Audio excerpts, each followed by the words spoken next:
You're joining us on a brand new episode of our special series on NewsX Second Wave Superheroes, where we recognize individuals and organizations who've stepped up to help people in this devastating second wave of the COVID pandemic in India. Our first guest today is Tarun Soni, president of the Doon School Old Boys Society. They've been carrying out a series of donation drives to help the poor and rural India. Take a look.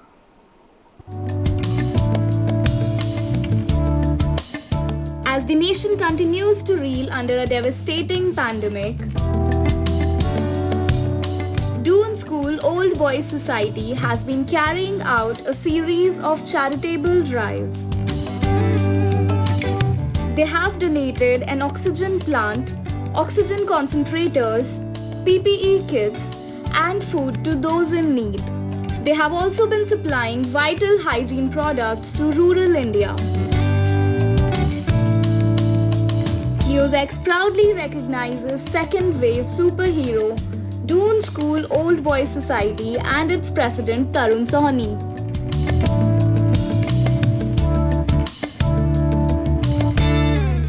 Hello, welcome. I'm Uday Pratap Singh. You're joining us on this special segment on NewsX, Second Wave Superheroes. Yes, highlighting the brilliant work done by various organizations in this very challenging time. We have joining us a very special guest, Tarun Soni, President, the Doon School Old Boys Society, is live with us. Tarun, welcome to NewsX. Thank you so much for joining us. Uday, thank you very much for having me. Let me begin by just asking you a bit about the work, about the good work that the society has done in this very challenging second wave. Tell us a bit about it. So, Uday, we've really tried to pull out all the stops. It's been a very challenging second wave, very different from the first and initial wave. The virus, as you know, was so terribly virulent. It was very challenging to do frontline work unless you were properly qualified, simply because of the risk that you would put yourself under, and then by its very nature, the risk that you'd put your family members and associates under. Yeah. And therefore, we decided to do multiple things, or things that we could from the safety of our own environments. First and foremost, I have to tell you that the fraternity, the Doon School Old Boys Fraternity, came together quite beautifully. We had volunteers from across the country and around the world. So we had multiple platforms, and I'd love to tell you a little bit more about all of them. One of the first things that we did is we set up COVID helplines. We set up 5 COVID helplines and in Delhi, Bangalore, Western Uttar Pradesh, Rajasthan, and Kolkata.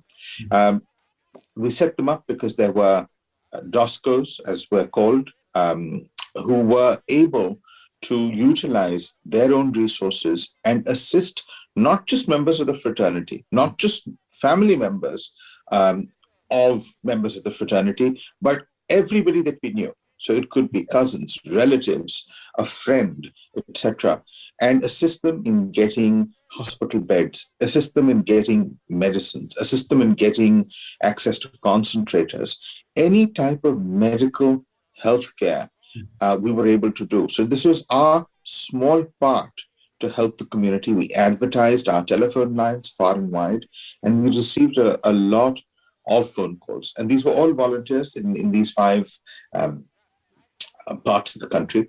And there was a tremendous amount of good work that was done. Of course, as we speak today, the numbers are much lower, but the lines are still active because there is still help that one can provide to people, sometimes who don't know where to go, right?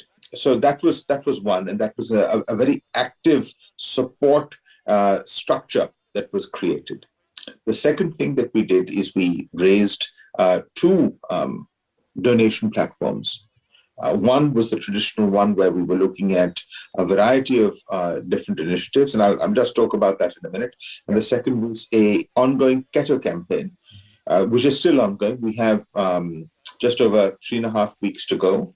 And this keto campaign is, we have a website that's associated with it called doscoimpact.org. I would encourage people to have a look and see the kind of work that is being done by the Doon School Old Boys Society.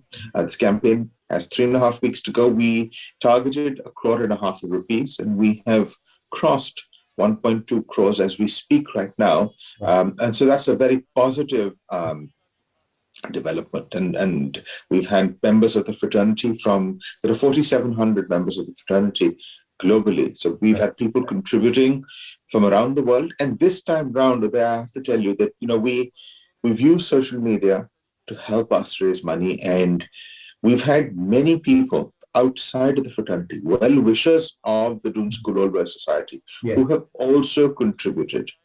So the funds that we've collected, and they've also been large direct anonymous donations that have been given that come directly into our bank account. So that means our total is even higher, and we have multi-pronged initiatives on this basis. And I would love to share some of those details with you. We're working on 3 different platforms. The first one, which is a very large CapEx project, is we've partnered with the Uttarakhand government. The Doon School, as you know, is in the Dehradun Valley. And Uttarakhand, of course, is very near and dear to all members of the fraternity, having spent their formative years in the valley. The rural hospital infrastructure across Uttarakhand, and as with many parts of the country, is fairly poor. And we really jumped to the task. So we're setting up one of the largest oxygen generating plants, and certainly the first one in a government hospital in Uttarakhand. And this should be commissioned there in the next few weeks. So, it will be far ahead. There's a lot of work that the private sector is doing, that even the public sector is doing in terms of setting up oxygen plants. I have to tell you that our plant will be one of the first few that's set up. So we set the order that far in advance. We've worked at it. We're monitoring the site and supervising the site, and we should be good to go this month. That's one. And there are 2 other platforms, which is health and nutrition. Health is about providing care and aid to those who have been impacted by COVID, families that have been impacted by COVID, especially below poverty line families. And this initiative has primarily been in Delhi and in Uttarakhand, but the food and nutrition initiative has been across the country. So this time round, what's really been different is we've tried to have a pan-India impact. We're trying to do this work across the nation, and trying to feed hot meals to impacted families, impacted people across our nation. In our small way, trying to give back. There is one other small thing. We've had a large number of members of the fraternity who have donated oxygen concentrators. So we've donated about 50 plus to us, and they've donated it to the society because we can monitor where it goes. We can take feedback from the various organizations, and all of these concentrators, as we speak, have now been spread out across the country, primarily into rural sectors, and so trying to help the pain and suffering that's being experienced even in the remotest of areas. No, very holistic effort, no doubt. Very holistic effort, as you just shared with us, Tarun. And very heartening to know that many members of your community have, of course, come forward to donate. But I have to ask you about others, watching who may be very impressed by what the Doon School Old Boys Society is doing. How can they come forward and help? How can they support? So, there's no, I have to very candidly, there's no dearth of NGOs. As we've explored our various initiatives, we too have partnered with capable NGOs. A large number of them are being run by members of the Doon School Old Boys Society, DOSCOs. They in there either they do it on a full-time basis or even from a corporate structure through foundations, etc. So we've had, and of course there are a multitude of other NGOs that exist across the country. So to find the right partners, I think is the key question, and it requires a little bit of research. So we have certainly been having conversations because we've raised quite a lot of money. We've been having important conversations with a variety of NGOs to find the answer to that very question. Who to partner with, how to come forward. Because coming forward can be in 2 forms. It can be in terms of kind or cash donations to a foundation that is already doing good work. And the second, of course, is donating time, which is equally valuable. And that too has been very welcoming. There are NGOs, our fraternity as well is very welcoming of people's times to come out and help structure, to help monitor, the work that is being done and the funds that are being utilized for the various initiatives. Okay. Well, we're almost out of time. Last question then to you. What made the society decide to, come forward and help in this pandemic? And is this something that is just limited to the COVID crisis, or is this something that the society has been doing and plans to do in the near future as well? Well, the Loon School Olpa Society is a multi-decade long society, and we have come forward at every pandemic or every turbulent situation that has existed across the country. So whether it's been floods or the tsunami, and now with COVID, first wave and second wave, the Loon School Olpa Society has always come out and tried to help people in need, collect money and divert it to those particular areas. This is something that has been ongoing, and so it's not something that comes new to us. Yes. It is unfortunate that we've been facing increasing numbers of pandemics, and COVID, of course, being the worst of them all, if I may say so. And it's our responsibility. It is our absolute responsibility to be able to contribute and help those who are less fortunate. Well, great to hear that. And NewsX also salutes you and your effort. Thank you so much for joining us, Arun Soni, and wishing you and the society all the very best in the years ahead. Thank you very much, Uday. Our next guest today is Wing Commander S. Sudhakaran. He has helped people via his initiative in sourcing oxygen for ICU beds. Listen.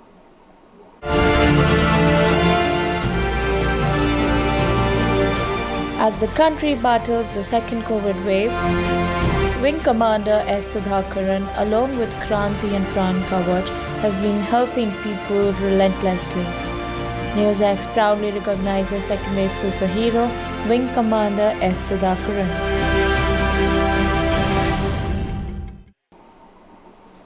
Hello and welcome. You're joining us on our special show, NewsX Second Wave Superheroes. Today we have with us Wing Commander S. Sudhakaran. He is a veteran and he recently has left the Air Force and founded his own company, Q Gates Technologies. Welcome on the show, sir. Thank you very much, Manjari. It's a pleasure to be and share the work and the thought process that we have to see this country of this pandemic. Thank you very much. Okay. So tell us a bit more about your company and about Pran Kavach and Kranti. What exactly it is and what is the main idea behind it? Yeah. I'll not get into what the company is about. There are that people who are interested in this, they can go directly. We quickly come into what Kranti is all about, right? And Pran Kavach, which is relevant for this show. Right? So before covering Pran Kavach, it is better that I cover what Kranti stands for. So Kranti is an acronym. It is coined from multiple words, which is knowledge, resource, analytics, networks, technology, innovation, and integration. Right? So this is what Kranti stands for.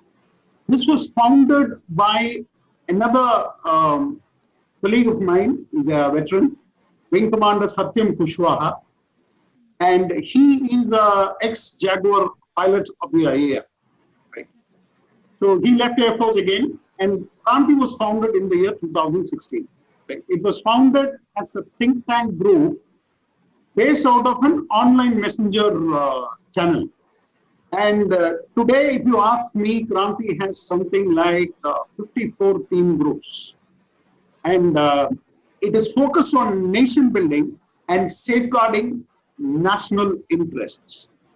The Kranti groups are designed to undertake a multidisciplinary 360-degree analysis of national issues, including impact assessment, as well as have an inclusive approach so that nobody is left behind.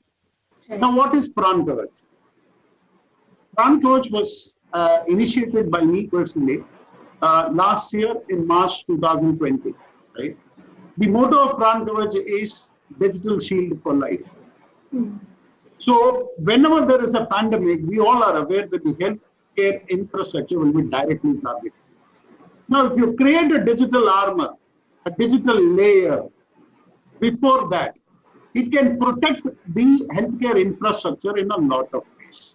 The doctors will not be targeted directly. The exchanges with the communication interfaces will not be targeted directly. There's a lot of optimization that we can do through technology. So this was the idea behind which Pran Kavach was established. And the main aim was to deploy a state-of-the-art digital ecosystem to again converge, unify, and optimize this war against the pandemic. Its aim is to strengthen the Indian healthcare system through a robust platform that would ensure inclusion of all sections of the society, irrespective of class, creed, and literacy. Right? Even if you are an illiterate, you must be able to access the digital ecosystem. That's our endeavor. It aims to deliver a step-by-step guideline to patients and address any health situation through advanced intelligence embedded solution, right? So as part of that, we created a real-time information dissemination system, which we feel is very much the requirement for the day. I will speak about it subsequently. So this is what it is all about. And Pran Kavach, in short, is the solution framework for the vision, aim, objective, and focus. Right. So tell us is it being during the COVID times? Like what is the work that is being done via these platforms, and how many people are coming together, and how is it being done? Yeah. So if you ask me about the statistics and the numbers, Kranti as a group of 54 group has got around 700 plus members, right? Very senior members, members who have connected across the ecosystem, right? 700. 300 plus volunteers have joined us, and they come from the Lady Shri Ram College, then the Kalini, RRU, and the JDMC, right? So these volunteers are mostly operating out of messenger groups, and data is collated using Excel sheets, right? So we use these volunteers, reach out to hospitals, ambulances, oxygen cylinders, right? We collect the data, we maintain that data, and whoever reaches us on a first come first service basis, irrespective of anything, it's purely a voluntary service. So that's how we are connecting to people. And even within this, you must understand we come from a certain defense background. And military has a way of operation. There is a method in any madness also that we follow. So we have put the same practices here. Like, for example, the 300 volunteers are segregated into oxygen groups, bed groups, equipments, ambulances, blood plasma groups, right? So any request that comes, a front end takes it, it passes to a back end, the back end processes it.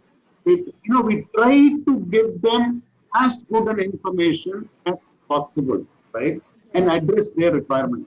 So in terms of numbers, if you ask me what have we addressed, we have approximately received around 1,200 cases in the last 30 days or so. Okay, 30 to 40 days or so. Yes. And we have met around 750 requirements of people who have been stranded on the road. We didn't have any connect. We were desperately looking for various requests. And as I speak to you, around 75 of them are live monitored. When I say that the 750 we are given support, I have to tell you there is something different that this group does, because I am being part of multiple other groups also. It is not about giving you a telephone number and asking you to fend for yourself. We actually get the ambulance. So whatever is required to see you through till you reach your house, right? Till you reach a safe haven. So there is a doctor on call who will probably even advise you as to what is to be done. There is a counselor who probably peps up the morale of the family, because most of them, the moment today is diagnosed by COVID, they get panicked, right? So we have ladies, housewives, right, who can do that job. So we connect to them 1:1, and nights 2 o'clock, 3 o'clock, all these members are awake, and each and every one of them, somebody looks at the map. What is the time it will take to reach the hospital? Is there sufficient oxygen in the cylinder so that midway you don't end up in a crisis, right? So that's the level of involvement that these people are doing. And actually speaking, there are continuous live chats which go through multiple groups to converge and take a patient, right? So it's been a very liberating kind of an experience, and yeah, that's how it has been. Right. So tell us, how is the second wave much different from the first wave, in terms of the SOS calls that have been received? And, initially last year we had the lockdown, but then this time the situation is much, much severe, right? So how is it, tell us, how is it different? See, actually, I started foreseeing this pandemic February 2020 because India didn't have even a single case at that time. Yeah, hardly. So that was the time that Pran Kavach was conceived. Okay, I talk about Pran Kavach more than Kranti because there is a reason for that, I'll tell you. When it was conceived, we were doing data modeling. I was part of an international community trying to assess the pandemic trend set in Europe and US. And then I realized that we have to look at our country also because being such a big country. And when I looked at our country, if we hadn't had the lockdown, right, we'd have been knocked big time in the very first punch. Okay. Right? That's where, when we looked at, we didn't have any kind of infrastructure whatsoever. People didn't know what a mask is. People didn't know what a sanitizer is, how to use it, what is social distancing. People have tried to explain all these things then, right? Nobody would have understood. So that's where the lockdown helped. And when the lockdown helped, a lot of people went, they didn't know what to do, right? So when I gave a call on my LinkedIn, there was something like 8,000 responses, right? Out of that, 500, 600 were four hardcore professionals, the best in their business, IITians, right? They came together and we stitched this complete solution framework so that we give a digital response. So last year it was about contact tracing, it was about bringing PPE kits, it's about masks, it was about sanitizers, right?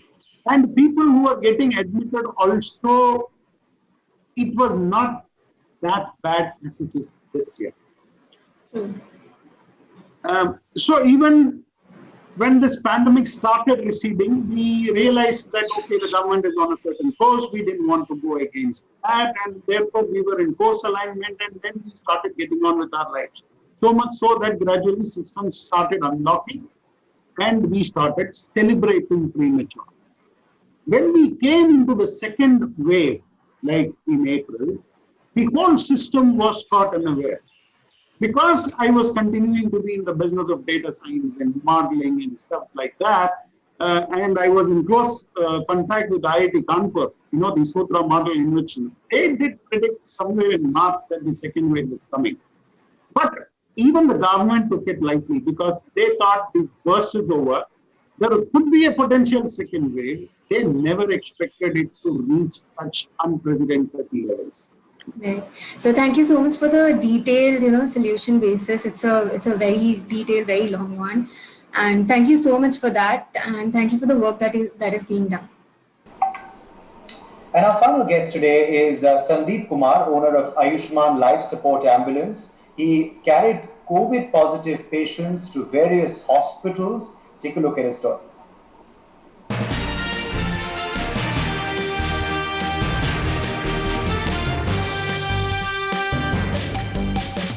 As the devastation ramped up in the peak of the second COVID wave, owner of Ayushman Life Support Ambulance, Sandeep Kumar, took on the task to help people.